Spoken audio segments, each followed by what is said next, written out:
dive right into it. Before we dive into it, I kind of want to get everybody's perspective. Shelly, you've been licensed for over a year now. Chrissy, you've been licensed longer than I have. Donnie, you're pretty new. I would love to hear y'all's insight as to, for one, what you think an actual market shift is, like what causes it and stuff, and what does that actually look like for our potential clients as well as ourselves as agents. And two, do you foresee a shift? Like nobody can really predict it, but like what are your thoughts around that? So whoever wants to go first, dive right in.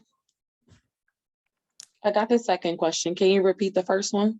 I just wanted to get y'all's basic understanding of what y'all think a market shift is and how that affects the clients and the agents as a whole when we go through the shift. So the market shift, in my definition, is basically when we're shifting from, like, let's say a buyer's market to a seller's market and vice versa, where we start to see homes sitting on the market a little longer. It kind of gives the idea that we're shifting to a buyer's market or maybe going back to the buyer's market. I know when I first got licensed, maybe a day or two was the length of time that homes sat on the market before they were gone or under contract. Now they're starting to sit maybe like 5 to 7 days or longer. It just probably shows that a lot of people brought so much during the last 2 years that, the amount of homes availability is lessening, but the homes that are coming are also sitting longer. So I think it's still different than a traditional buyer's market because there's still not a lot of inventory out there. But the homes are sitting longer. So it's kind of weird to me. Like it's not quite transitioning to a buyer's market, but it's not quite that heavy of a seller's market. It's kind of like an in-between period. And then I think I answered all of it. Yeah. And how do you think that's gonna, so basically what you're saying is you're starting to see the key elements that would generate a shift. So what do you think that that's going to mean for our future buyers and sellers, and what that means for agents when we're approaching this shift?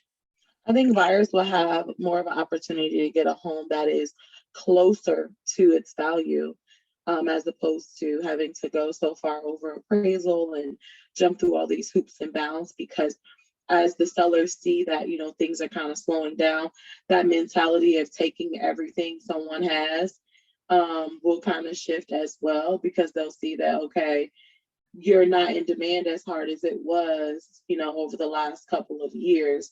So our buyers will have more of an opportunity to get a home that's going to be valued closer to its value within the next couple of years or so. Because right now, most people who bought within the last 2 years are going in under.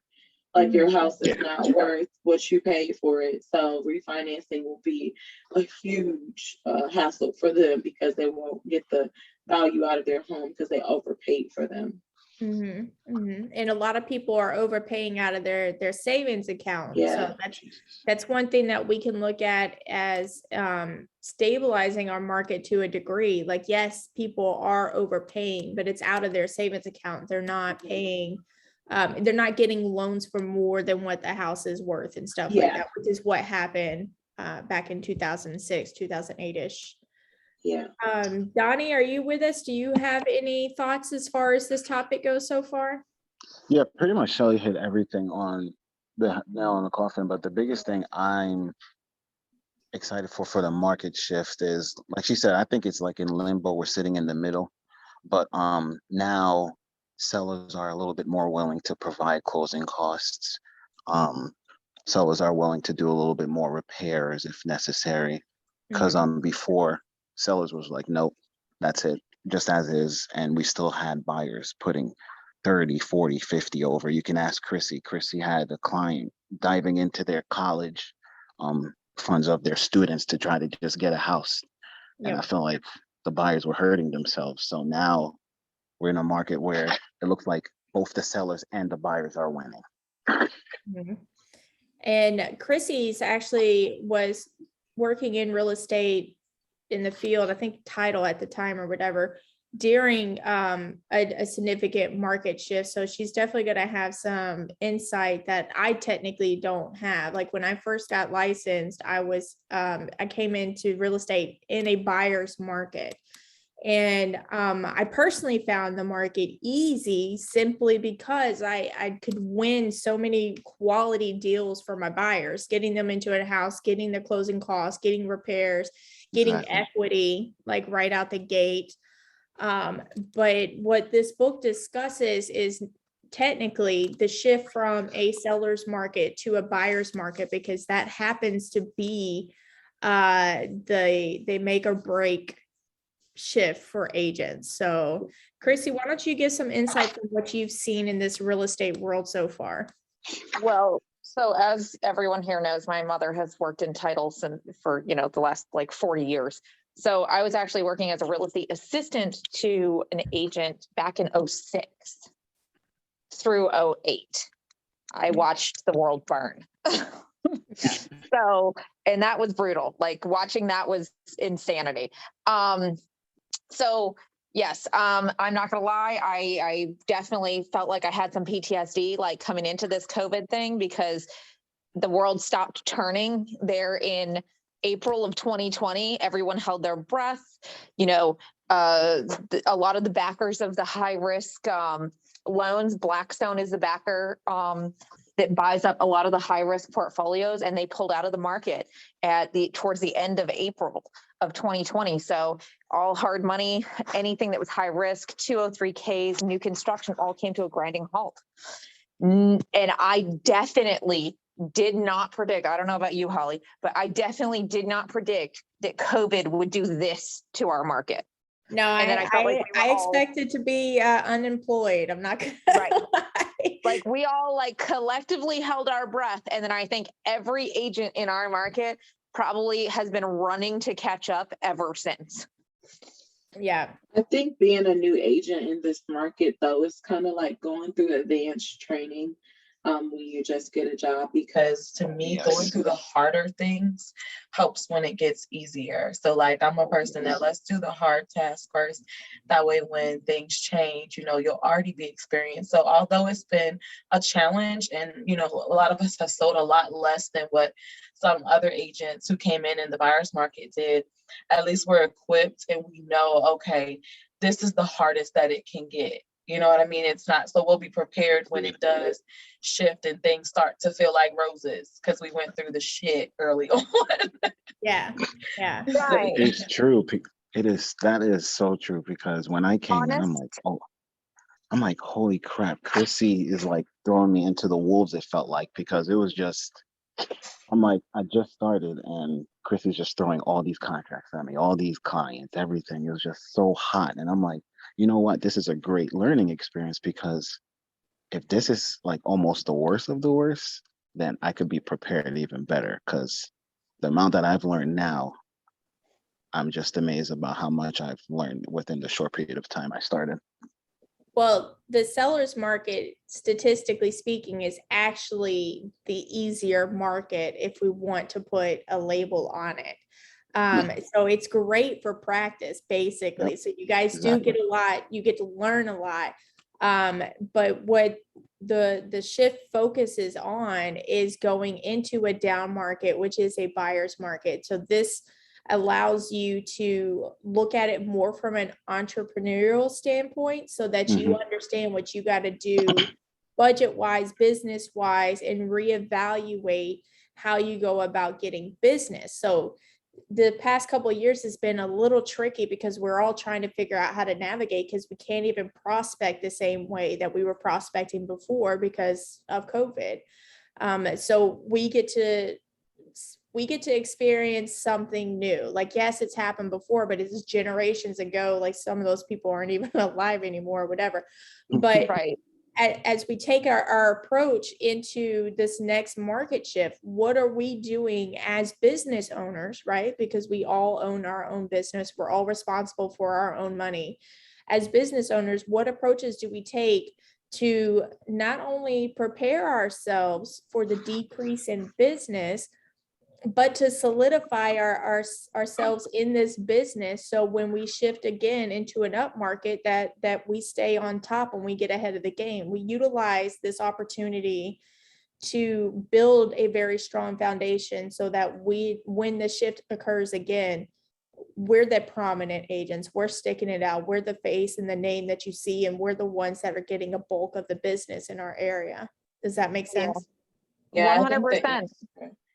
the answer right now is what we've all kind of been doing, which I took a week and a half off. I'm gonna get back in it. But the social media, presence is where the world is and where the world is going. People don't want you coming to knock on their doors. They don't want to be in your face because we have COVID. Even answering the phone, if I see a number that I don't recognize, it gets tricky. I'm probably not going to answer. So I think just, getting out there into the social world and the different platforms and building followings, that's what we're doing now to prepare ourselves for, where the world is going, really, where the world is right now, and it's online. Absolutely. Absolutely. So just to kind of like dive back in here. So the 3 types of real estate markets, if you guys have the shift book in front of you, it's on page 9. If not, like, you can definitely reference this later. But they judge it off of inventory, right? So in a seller's market, it's less than 5 months of inventory. So what that means is, how long are the houses sitting on the market? So even though we had a lot more houses that sold in a seller's market than in a buyer's market, it doesn't sit on the market. So if you have enough houses sitting on the market to where you have more than 5 months of inventory, that's where you're going to start seeing the shift from a seller's to a buyer's market. So a balanced market is about 5 to 7 months worth of inventory. That means for the next 5 to 7 months, we should be able to reasonably get our buyers houses that they need as they come into our area and stuff. And then a buyer's market is going to be more than 7 months. So when I first got started, it was a buyer's market. So one of the tricks of the trade was, when you're looking at a property on the market, even though it might say it's only been on the market for a month or so, if you go and you look at the history, the MLS history of that particular house, you might indeed find out that it has been on the market several times, because one thing as a savvy listing agent will do is, after 2 or 3 months of it being on the market, pull it from MLS and then relist it again to make it look nice and fresh. You guys are going to adapt all of these tactics as the market shifts anyways, because that's what it becomes harder to sell houses as a listing agent. Like, I understand now it feels like listing agents don't really have to do anything, but in a buyer's market, you definitely have to be very savvy when it comes to listing a property, because you have to make sure your photos are good. You have to make sure you're reasonably priced. Price is such a huge thing in a buyer's market, because you're guaranteeing suicide if you do not price it properly. And so as we see it shift, we got to start adjusting our tactics, and we got to be prepared for that. We have to be ahead of the curve, if you will. Everybody with me so far? Yes. Yes, ma'am. So when it comes to a market shift, we have our seasonal market, right? So we have our peak times where, we see things starting to pick up in the spring, summer rolls through strong. And then I want to say always about when we hit September to October-ish is usually when we start to see it slow down as far as seasonal goes. And a general rule of thumb is after school starts. So it seems like as soon as school starts, everybody kind of like takes a break, because they got to get their kids acclimated to the new school year. And of course, this was all prior to COVID, because that kind of threw everybody for a loop. Are we going in person? Are we doing virtual? That just kind of messed everything up for everybody. But typically, that's usually when we see a lot of our military get their orders and stuff like that. Everybody's moving over the summer. And then you even have that fear when it comes to sellers, like, oh, I don't want to list in the winter time because, then I won't have any buyers. And which is the opposite, because in reality, they're not the only ones thinking that. So if everybody's thinking that the wintertime is the worst time to list your house, then you can rebuttal with, well, you won't have any competition. Like there's still buyers, and now you won't even have any competition. So it's in your best interest to consider that time of the year. But honestly, how do you get somebody to actually want to list a house during, because everybody likes to follow myths, and obviously they're saying, oh, nobody's not going to be looking for a house during the holidays because it's Christmas, Thanksgiving, and they're just hesitant to list. So what would you advise? Like, how could you encourage somebody to do that? Yeah, and the best thing to do is to figure out why they're selling in the first place. So a lot of people, they might have that mentality, but if their need to sell is strong, then it will be an easy rebuttal to get them to go ahead and list. But if their need to sell is not strong, it doesn't even matter what you say or do. It's going to be a challenge. Okay. So let's say that they are looking to be closer to family. Let's say they're moving down to Florida to retire, or they're moving to North Carolina where their adult kids are and their grandkids are, and they just want to be closer to family. If you hone in on that and keep their focus there, that's what's really going to drive them to go ahead and list their property, because like you're going to come prepared anyways. You're going to show them the comparables in their neighborhood. You're going to show them the average market time. You're going to explain all of that to them, and keeping them focused on the whole reason why they're selling in the first place. That's really going to be what gets it done. And don't forget, when someone's going to Florida, they have kind of opposite seasons of us. Their winter is strong compared to their summer. Yeah. So especially if they're headed to a warmer state, like they're going to have more choices. Yeah, that's true. That's true. So when we're looking at like our seasonal market shift, it's something that we can pretty much anticipate and almost expect, because it happens every year right around the same time. Maybe not identical to the previous year, but overall, that's how you look at it. Now, when it comes to an actual market shift that affects the entire United States, you have to look at that in more of a yearly standpoint versus just the seasonal.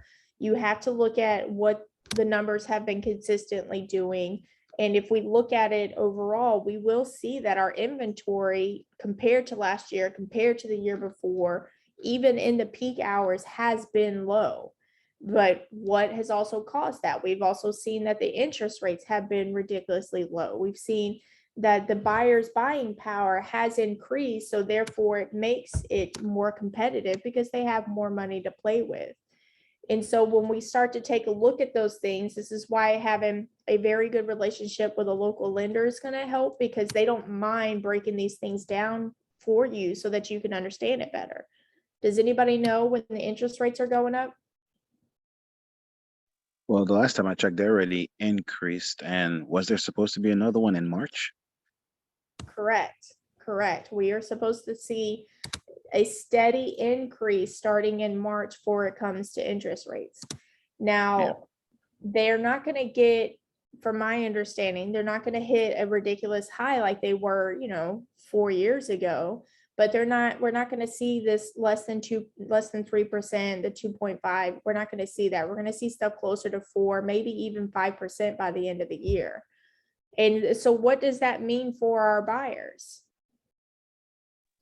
Well, if they're not really qualified, that's going to be more down payments, more, they're going to need more assistance for closing costs.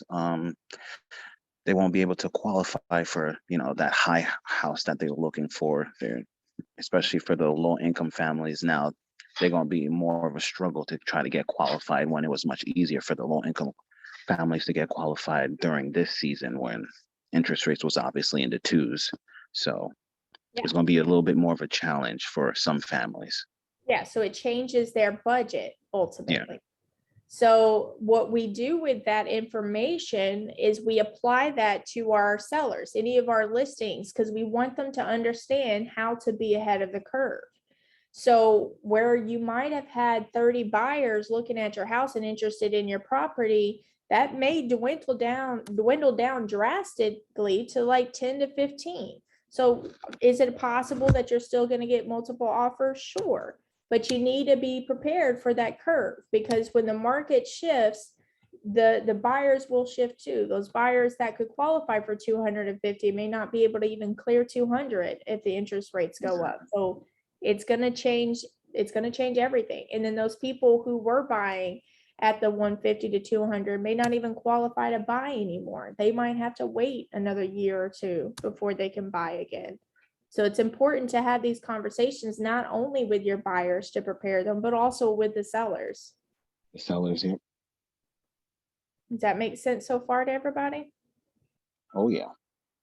So when we Yes. look at previous years, what is one of the, because Rain has all of these charts that you can actually pull up so you can look at the statistics. So what are some of the things that you want to consider when you're looking at previous years to try to, you're never going to be able to fully gauge when a market shift's going to happen, but you will see the trends. So what are some of the trends that you're going to be looking for?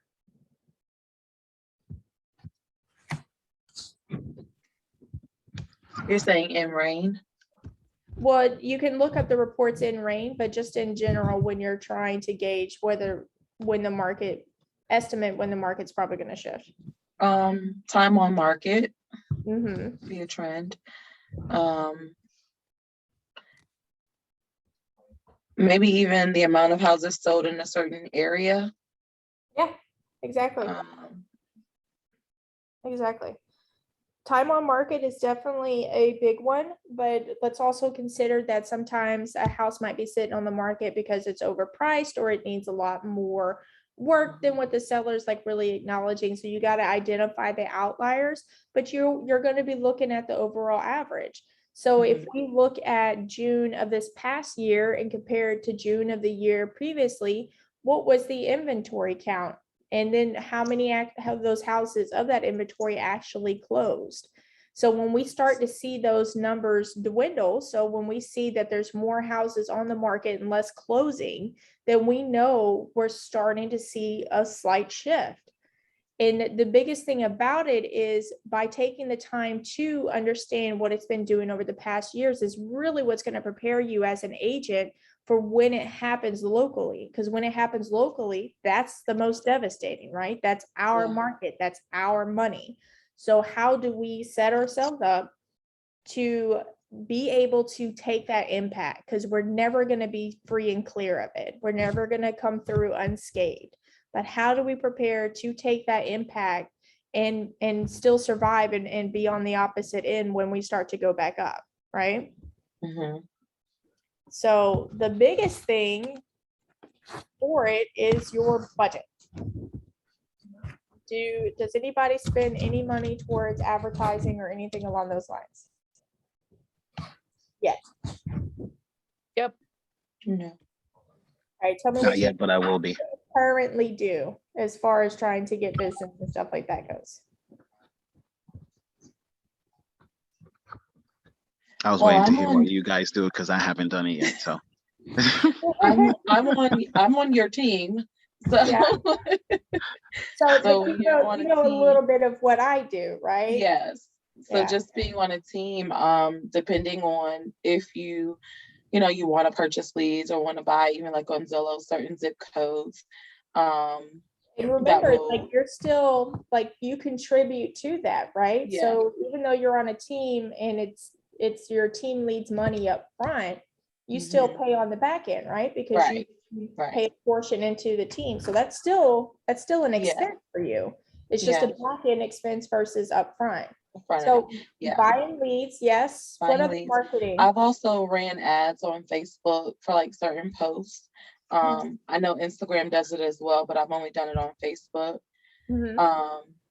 Something that's free is the back issue media in terms of just having it post for you. It's a potential lead source, but they also have the ability to purchase leads as well. Purchase ads as well to reach a bigger audience. Yes. I think mailers, we've talked about mailers in the past. That's another thing that you could do for marketing, like just saying, hey, we're in the area. or like even partnering with like certain neighborhood newsletters and getting your, your realtor team up there or your face up there on their things that they send out to the tenants. Just a couple of things. So one of the things that this book discusses is how we spend our money, right? So when we're in a good market, a seller's market where we're making money, not only are we able to afford to spend money to make money, but we are not suffering from the lost money, right? So you spend the money, and if you think about it, sure, yeah, you lost the money, but it's not detrimental to our business. So as we shift into a down market, into a buyer's market, that could be detrimental to your business. So you really have to analyze and refocus your business budget. Like, can you afford to continue to purchase leads from wherever you're purchasing leads from? And is it really giving you the return value? Because let's say, for example, you're purchasing leads from Zillow. If you're spending $3,000 a month for the leads that initially was supposed to be driving 8 live calls to you per month, which means if you have a 80% conversion rate, then you should be converting about 6 to 7 of those leads each month, which could in turn turn to like 5 closings a month, 4 to 5 closings a month, if you do the rough math on what the average is for a buyer's agent and conversion. So if you're spending $3,000 and you're closing 4 deals a month, and those average commissions are $6,000, if it's like a $200,000 house, then it's easy math. It's paying for itself several times over. Easy math. But as the market shifts, I can promise you, Zillow is not reducing your budget. You have to reduce your budget. So as the market shifts, you might still be paying out that $3,000 a month for those leads. And then you're maybe getting 1 live transfer call a month or every 2 months, depending, how bad they're sticking it up your booty hole, because that's what Zillow did this past year. And so now all of a sudden, instead of if you're able to convert that 1 live call that you got and you were able to close them, and let's say that it's a $6,000 commission again, but you went 2 months without getting any kind of lead, not only did you break even, you probably didn't even really break even, because you're still paying taxes on that. If you have a transaction coordinator, you're still paying the transaction coordinator, or you might be at a loss at that point. So when you see that the market's getting ready to shift, as a general rule, a good business person does not spend money unless it's making them money. Yes, you are going to spend money to try certain things out, but you need to be smart. You need to do your research, and you need to make sure that whatever you're investing your money in is actually going to generate what they say they're going to generate. So when these people are calling you trying to earn your business, get references. There's nothing wrong with asking them for references for other agents that they've been doing business with. Ask them what their retention rate is for the agents that they do business with. If they have a high retention rate, there's a good chance that they are doing and fulfilling the needs of their agents. But if they don't have a high retention rate, or if they stumble across that question like they've never had to ask it before, 9 times out of 10, they're probably not a very solid company, and maybe not the best place to put your money. So you want to really think about, where am I spending my money, and how is this going to help me make money? Because sometimes when you're spending money, it's not about generating a lead, it's about building your brand. How much can you afford to spend to build your brand that is more of a long-term game? Like, you're not going to be able to sit there and build yourself a website and expect it to be generating leads within a month or 2. That it might take a year for your website to actually gain momentum and start generating business in. Can you afford to lose that money for that year in a down market? You will always have to budget yourself around a down market, because like I said, when it shifts locally, it shifts hard, and we're the ones that feel that impact. Does that make sense? Yes. Anybody got some additional feedback on that one? You said a mouthful. Yeah, that was some good information right there. So Yeah, so when you're looking at your budget, it's fine to cut expenses, right? As long as you are still getting what you need out of it and you're still taking care of your needs. So always be spending your reserve. I want to say, not reserve's not the right word. Your whatever you have for your budget that's not going to make you lose money in any kind of way. So let's say that you have your money and you have your little nest egg built up or whatever. You want to make sure you have 3 to 6 months of money stacked away for your own personal bills, right? Because you are a business person. This is your livelihood. You are responsible for taking care of your household. So if you have 3 to 6 months, wherever your savings account needs to be for you to be financially comfortable, you have that money off to the side. Then whatever excess you have, and I'm going to put excess in quotes because that's all determined by either you and your accountant or however you want to budget, you're going to take that money and you're going to decide how much of that you're willing to lose. Because when you are putting it into any kind of marketing or anything along those lines, it is a risk. It's like being in the stock market, right? So the more you know about what you're doing, the better you are going to be with that money. But you need to make sure that you're prepared to lose it, that you're not going to sit there and starve for a month or have to drive Uber for a month because you spent that money. So always gauge your budget that way. And if that means that your marketing budget is $20 a week, then your marketing budget is $20 a week. There are ways to run Facebook ads with $20 and generate leads. Like, are you going to be sifting through a lot of stuff that's not as fruitful? Possibly, but you will still, in the long run, if you run Facebook ad $20 a week, that's $80 a month. You do that for 4 months. That's what, $320? Am I mathing right? yep, you're mathing right. 320. All right. So $320. If within that 4 months time, you get a solid lead that turns into a closing and you've got a $6,000 commission, your profit margin is huge, right?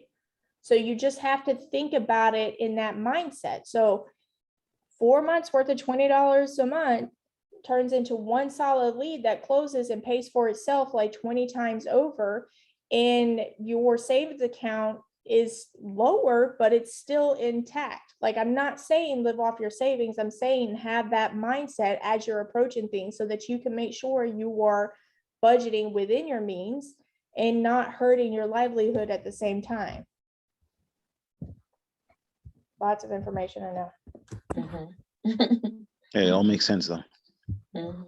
And because a lot of people, like I said, they'll sit there and they'll spend in the seller's market. Like, we've seen some agents that came out of nowhere that totally killed it. Rockstar agents blowing like my measly numbers out of the water. And I'm like, you just got your license. Like, why? What are you doing? But it is a seller's market, right? You don't have to work as hard to get the business. You just got to be in front of the people. So the more you put yourself in front of people, the better you're going to do. That's the idea. So what I'm interested in seeing is, as we shift into a buyer's market, these agents that may have been rock stars this past year or two may not be agents in the next year or two, because they don't realize that they're underwater until it's too late, and then they don't have any room to recover.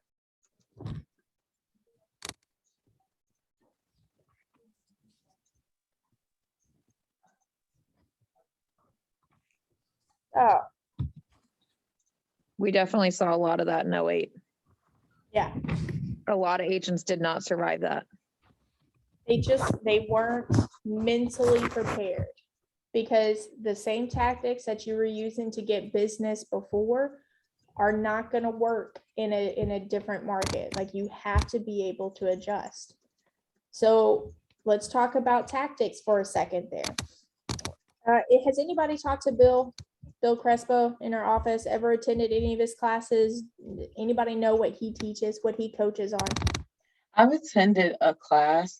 He does a lot of the calls and how to make the calls with the FISBOs, Yes. withdrawals, expireds, all of Yes. those folks. Does anybody know why he chooses to focus his coaching on making calls and prospecting?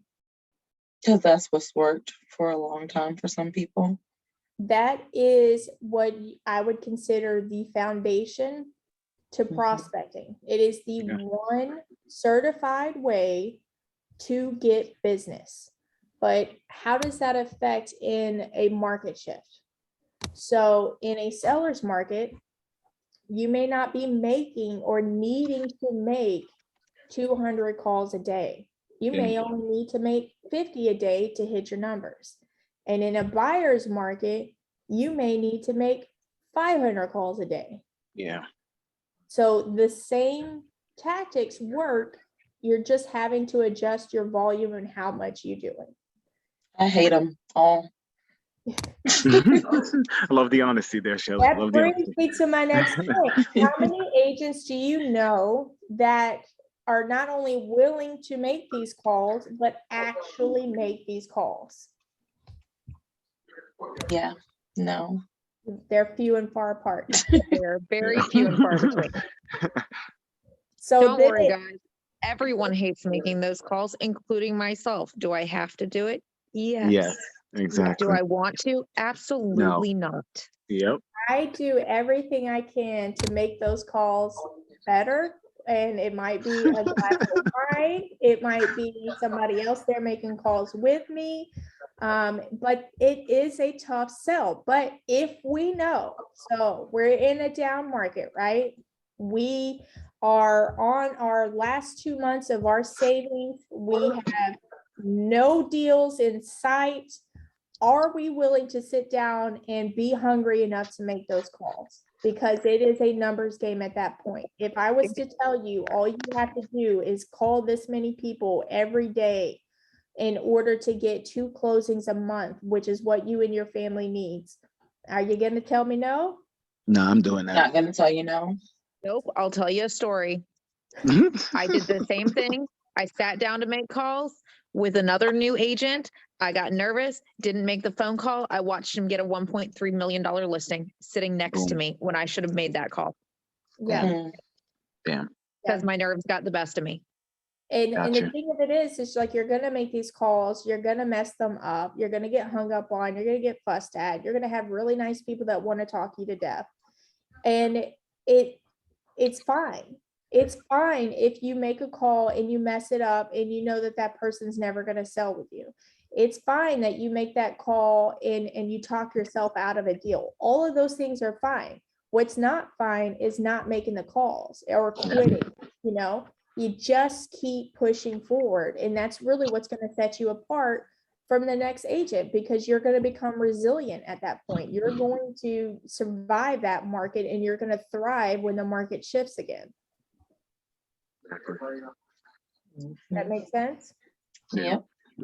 So all of these agents that have done phenomenal the past year or two, I know that they're not making calls. I know that they're spending money to get leads in, and I know that they are paying somebody else to make calls for them.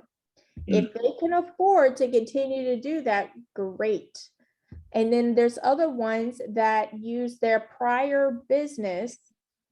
Like the one girl that she did really, really well this past year, she was a wedding planner. She knows a lot of people. She's a phenomenal person. I don't know how she is as an agent because I haven't done a deal with her yet, but I know her as an individual and I know she's phenomenal. At some point, your book is going to run out. So if you blow through all the people you know, now you did strong for your first year, but now you're into year 2 and you don't know what to do because those people aren't ready to sell yet, right? So you got to make sure that they're on your call list as well. You got to make sure that you're calling and saying, hey, like, how do you like the house? How do you like the neighborhood? You know, you got any friends or family that want to move to your neighborhood too? Like, you've got to make those phone calls. So there's going to be different phone calls you're making, but ultimately it is keeping contact with your sphere of influence as well as people that you haven't met yet. Like, how do you get in front of their face if you're not talking? Mhm. They better bring me back some food. Hold on, let me send them a text message. Saw them creeping out, right? Y'all saw them, right? Yeah, I Yeah. did. They looked back and was like, she's distracted. She was so pressed up against that wall sneaking by. Yeah, she was. You saw that, right? She was like, oh yeah, she's distracted. This is our You are not invisible, child. Yeah, this is our chance. So, but as we take this approach going into the next shift and stuff like that, you guys are going to see how you're setting yourselves apart, right? So if you just keep your head down and keep focused on your goals and not necessarily what's going on around you, that's going to be your best bet. Because if you're so focused on, oh, so-and-so's not even selling houses anymore, and you take that so devastatingly, that's going to mess up your mentality. Instead, when somebody drops out of selling real estate, you can feel sorry for them. I'm not telling you not to be heartless, but like, that's one less agent that you're competing against for business. So let me hold the door for you. Do you want me to carry your plant? Like, what's going on? And it's good to have that mindset, because in reality, the market will pick back up. Like, unless something like tragically devastating happens to our country, like the zombie apocalypse or something along those lines, the market will always shift. It will always go up and down. It will recover, and it will, like, it's just the way that it is. We have years and years and years and years of history showing us that. I definitely am preparing for the zombie apocalypse, by the way. So if you guys do, if that does happen, you guys know who to call, because I already got a bunker and everything. You already got a bunker? Oh, you were really preparing then. Oh yeah. So one of the things that they talk about when they're stressing your budget is making sure that you cut your expenses, right? So let's say that we stay ahead of the curve and we cut our expenses before the market shifts. That means we're paying the minimal out and still generating income, right? So instead of taking 3 steps forward and 3 steps back and breaking even, or 3 steps forward and 5 steps back and going under, instead we're taking 3 steps forwards and 2 steps back, because everybody's going to be impacted, right? But we're just above survival by having that mindset on how to survive that market as the market shifts. Now, all of a sudden, all of those agents that fell off, because they're not going to fall off right away, right? So your market share, they have a great chart on page, again, if you have your book in front of you. Should have tabbed my book, then y'all would have been able to see it.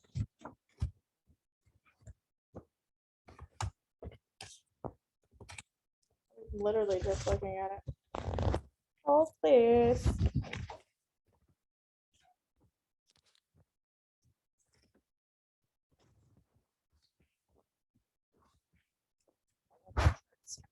All right.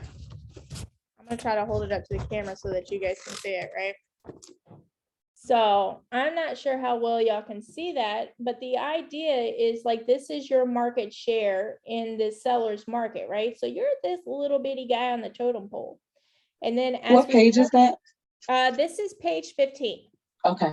So then as the market shifts, meaning the market share, you can see that you're still this little guy, but like your market share is increasing.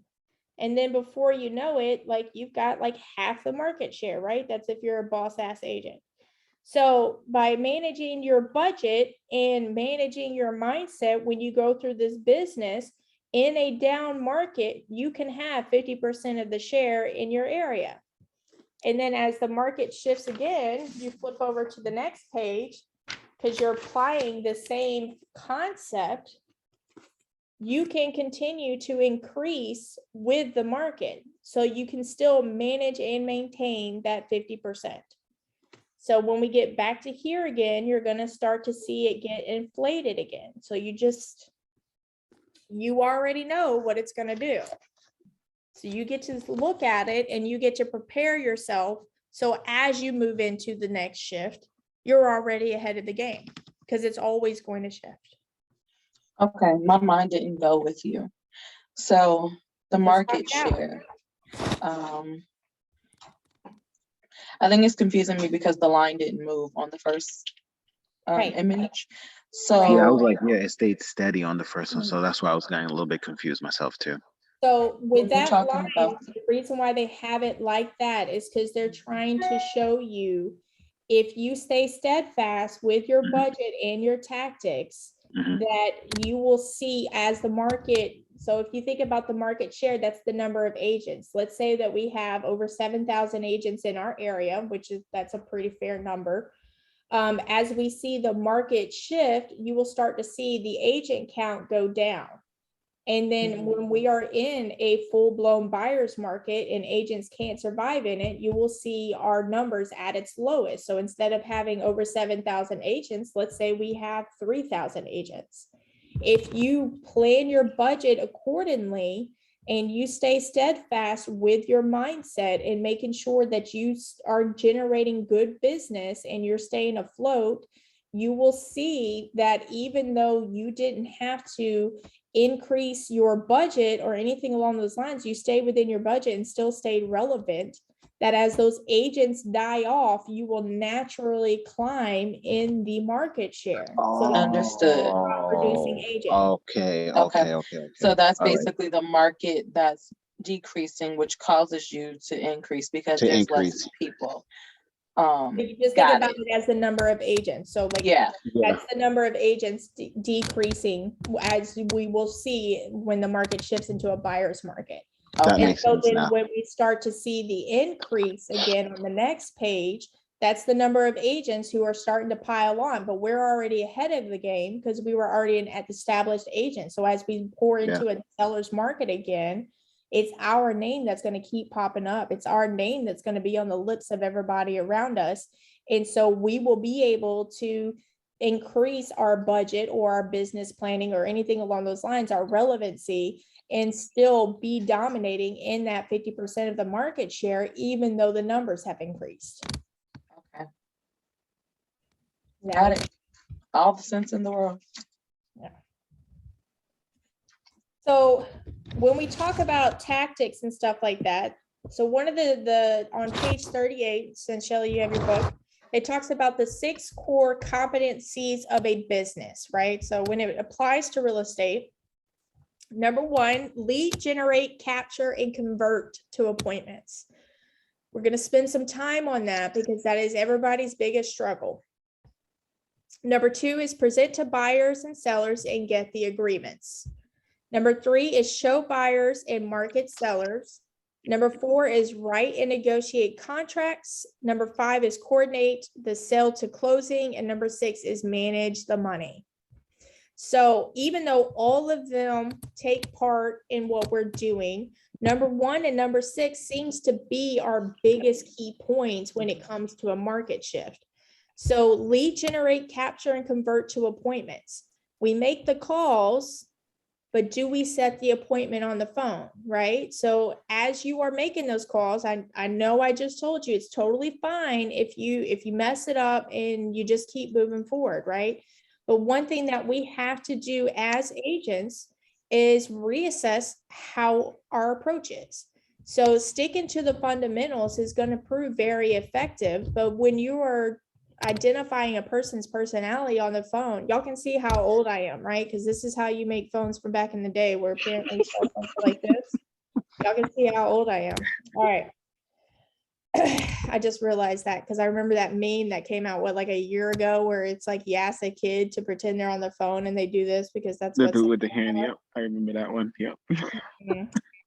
Anyways, so you're making your phone calls and you're just not quite nailing down the appointment. So like, what can you do to reassess on how you're making the calls? This is where a good accountability partner can come into play, as well as like a real estate coach like Bill or somebody along those lines, because they'll listen to your phone calls. You got to get over that fear of somebody listening to you, but they'll listen to your phone calls and they will give you good points. Because 9 times out of 10, you're talking yourself out of it. You're doing too much. You just got to pull back a tiny smidge and allow for that silence. Don't fill that silence with your voice. Allow them to respond, hear what they're saying, take in what they're saying, and spit it back out to them. People love to feel like they're being listened to. So once you get in front of them, then your conversion rate increases drastically.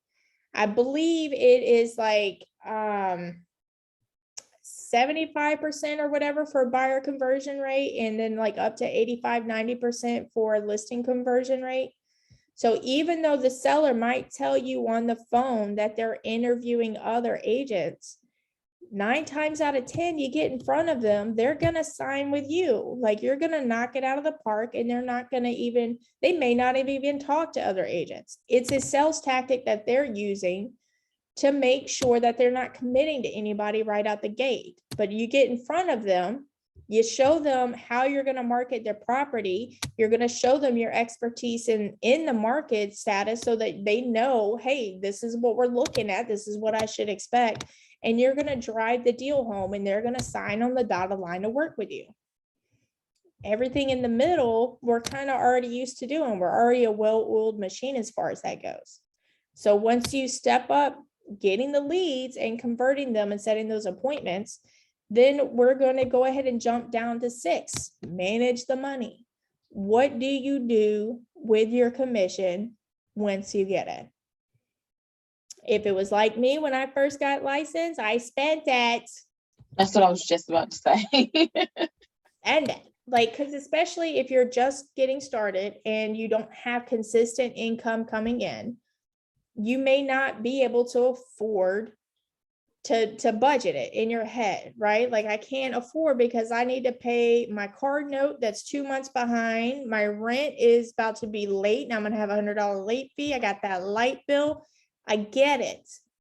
But if you do not plan and budget ahead, you are always going to be behind. So you sit there, you take a look at your bills, and you figure out what you can do differently.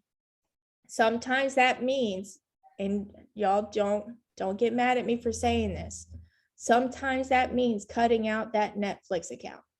I understand it's only like, Girl, you must be bugging. You must be Yeah, I'm not bugging, turning girl. off Netflix. I'm just saying, sometimes we got to let go of those things. That is only, it feels like the only thing that's holding us to this earth right now, because you don't have any business going. So now I don't have anything to do with my spare time. That's correct, because you got phone calls to make. Yeah. No, you don't have spare time. You're building. Exactly. Always be in building mode.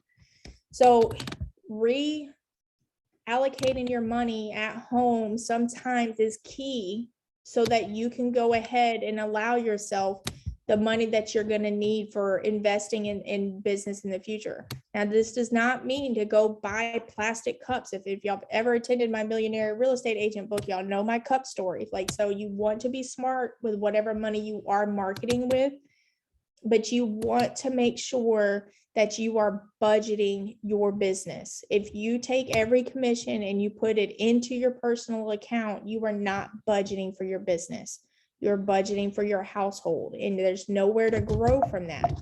And it's fine if that's how you want to live your life. I'm not here to tell you not to do that. I'm here to tell you, if you are trying to build and grow a business and be bigger than what you are, you have to live below your means drastically. Like, you have to love ramen noodles and be able to prepare it in all kinds of ways so that you can get through to the next market shift and really start to build from there.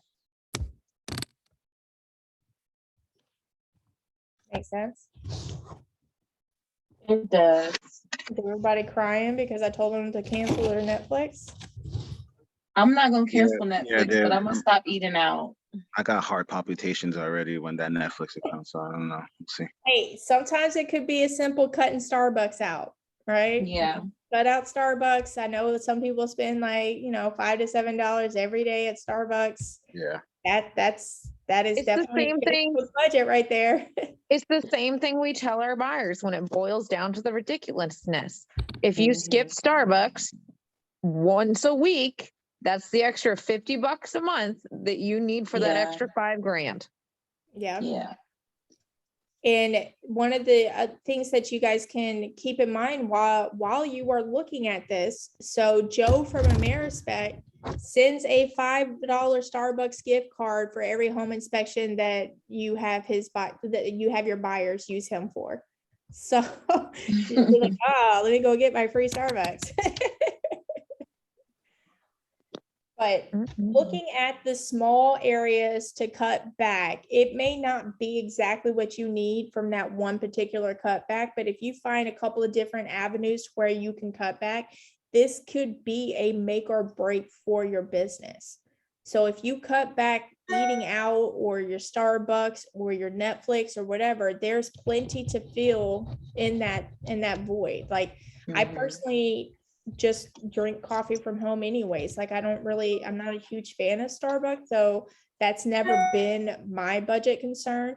But I do have Netflix, Hulu, Disney Plus, HBO Max, and Amazon Prime Video. Like I have all of this money that is coming out that I reason on and budget on, but trust me, when it comes time to cut it out, they will be getting cut out. Like I'm not, ramen noodle world was not that far away from me.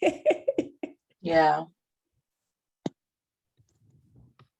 So mean, hot sauce is pretty good, so it is. should be So- really good too. I don't think I can ever eat another ramen noodle. This just isn't going to work for me. I mean, like rice is very budget friendly too. So I have a big thing of rice. So, but like, I think I've eaten enough ramen noodles in my life because I've been there, because the buyer's market is brutal. It Yeah. is exhausting. Like, you think that this is rough? It's rough for our buyers. It's not rough for us. yes, You got people willing to spend the money. In a buyer's market, you got people that are not willing to spend the money. or they don't have it too. Like Nope. that savings account that everybody's spending now, it's not going to be there forever. Like, Nope. so it's good to keep thinking ahead of the curve. Wherever that curve is, it's good to keep thinking ahead of the curve. Keep your business organization as simple as possible. Doing the bare minimum to continue to drive your business is key in a down market. Like you can afford to do a little bit more in an up market, but while you're in a down market, you need to keep it at its bare minimum. If that means losing your transaction coordinator so that save that extra $250 to $300 per transaction, then that's what you got to do. Like, I don't know if I could ever get rid of Jill, but still, like, I know, like I'll look at your blasphemy. expenses. Blasphemy, Holly, blasphemy. Yeah. Yeah. Any questions so far? Looks like we might actually finish a little early. Seemed like my last class, I didn't have enough time to go through all of the stuff, and then this class, like, I breezed through it. Yeah. We need more people on this class. It's some good Yeah, stuff. for real. And that's why I already just posted on our website about this class, how important it was. This was a great class. Because you don't really notice like when the market shift and how much it was going to actually affect your business. And then once the market shifts already, it's too late. You're already in the gauntlet. So now you're in panic mode. Oh crap, I don't have enough money. It's too late. Mode is the perfect description for it. It really is. And I was actually talking to Chrissy about this ahead of time before, because I got on here a little early and so did she. This class, I mean, I taught this class last year. It didn't have a strong attendance. It could be my marketing for it. It could be several different things. But at the same time, not every agent has this mindset. Some agents are perfectly content with doing the minimum and making the minimum.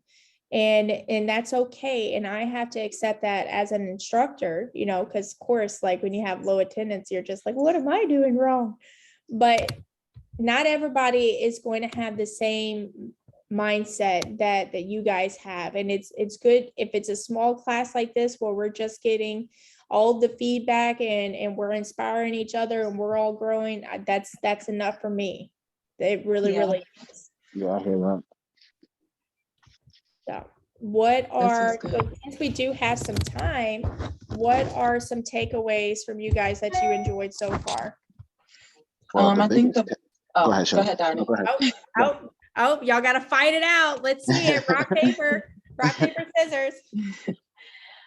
No, I was just gonna say the biggest thing, I think, like you said, 1 and 6 were the 2 key points that stood out as far as getting your business prepared with the lead generations and doing the calls and doing the things that are necessary. And then budget. I personally think budget probably should be a number 1 because you need to know what to do with the money before you get it sometimes, as opposed to after you get it. Yeah. So I think that is a big one for me because I am a swiper, no swiping sometimes. And it's like kind of ridiculous. Yeah. And it's thoughtless. You know, you're like, oh, $20 here, $15 there. It doesn't really matter. Exactly. But it definitely adds up when you go check your account at the end of the week and you're like, what did I do today? DoorDash is the devil. I hear you. Yeah. Yeah. So I think I've just personally in my personal life have become a lot more conscious of it. So even like business wise, separating those funds, like you said, I think will be helpful, especially for me because I do have a full-time job as well. Mhm. So maybe taking and getting a separate account for my real estate commissions and letting that be the business account. And then I can still run my life with my personal income. So that would literally just be an extra to build business because these fees alone are a lot, specifically if you're not making a lot. So it's like you're taking, instead of what I could have done, taking it out of my commissions checks, because that would have been my business account, I'm now pulling from my personal money to try to cover the fees that could have been covered with the commissions that I've made thus far. Yes. So I think that's a Rain lot. and raw, that's almost $2,000. Yeah. So I'm like, that's something that I know this year I will do differently as far as separating those funds out, since I do have that opportunity to do so. So that was really good for me. A business account is really a good idea because it helped me quite a bit with having a separate account, because literally I would just take my minimum that I needed for my bills and my expenses at home.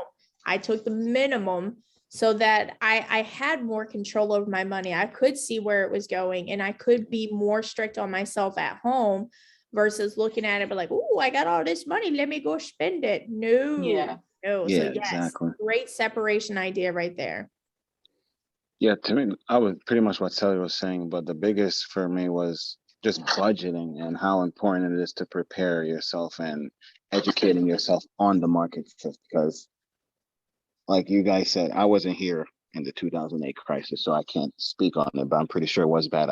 I followed the news, so I knew it was bad for realtors. And if you didn't prepare for that, so there's probably families that really probably took a major hit, and you got to start thinking about, yes, it's your business, but you need to start thinking about your family too. You know, Yeah. are you fully prepared? Do you have enough funds to make sure for 3 to 6 months, like you said? I would say even 7 to 8 months. Who knows? Because you never know what can happen. You never know if we're going to get another COVID crisis like this again. So, Yeah. But yeah, I think this was a great. In 2008, there were agents who had multiple properties, lived a great life, and went and became homeless in a matter of months. Like it was tragic. It was devastating. Wow. Yep. So sad. That's crazy. It was crazy. We lost some Yeah, go ahead. we lost some very very tenured agents to that market. Are you serious? We lost entire brokerages. Mm. Jesus. It was not pretty. If you were not ahead of it and you were behind it, like, He was done for. and again, like Holly said, local lenders. Okay. The only reason I knew it was coming is because I had gone to get a loan and I had grown up with this guy and he said, I'm going to tell you right now, this bubble will burst. Do not get this loan. And I was like, okay. And I didn't get the loan. And 3 months later, here we are. Here you are. Boom. Look at that. Yeah. Now I owned a different business in 2008 and I lost my business. I held on to it until 2009. That was it. I went broke. I went from making a lot of money to making absolutely nothing in bartending. Yeah. Yeah, I remember you telling me that. Yeah. You told me that. Yeah. It wasn't just the real estate market. It was the entire job market. Yeah. That's like, and that's what an industry, like, that's what an entire shift does, is it changes the job market. It changes people's buying power. It changes what they can and cannot do. Like Exactly. it's every time the interest rate increases, it takes out what, like almost half of the active buyers in the market, something like that. Yeah. Mm. And it's All right. not like it's not a permanent thing, you know, but when interest rates increase, like Donnie said, people believe in myths. So people get frozen. They stop what they're doing. They're comfortable in their life. They stop buying for a minute. We saw it in April 2020 when COVID hit. Everything came to a screeching halt for about 30 days and then took off. Yeah. And every deal that we had going on at that time, contract or not, was frozen. And then it was trying to implement what all can we do electronically. There was a huge adjustment, and fortunately our area adjusted quite quickly. There was markets that were still frozen even 2 months into it. So we did pretty good for our area considering.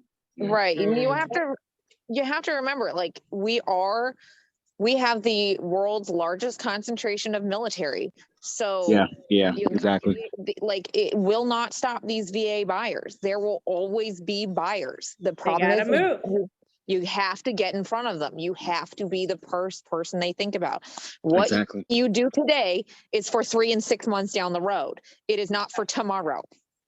Yep. So if you're not doing it today, you're not going to have any money in 3 months. Exactly. So it is a lot of information, guys, and it is very intimidating. Just thinking about having your nest egg of 3 to 6 months worth of savings is intimidating. It does not happen overnight. So do not feel like this is something that you have to fix right now.